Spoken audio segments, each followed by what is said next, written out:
بسم الله الرحمن الرحيم. القارعة. ما القارعة؟ وما أدراك ما القارعة؟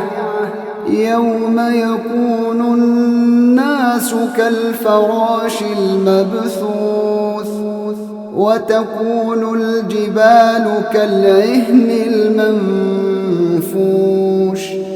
فأما من ثقلت موازينه فهو في عيشة راضية، وأما من خفت موازينه فأمه هاوية، وما أدراك ما هي؟ نار حامية.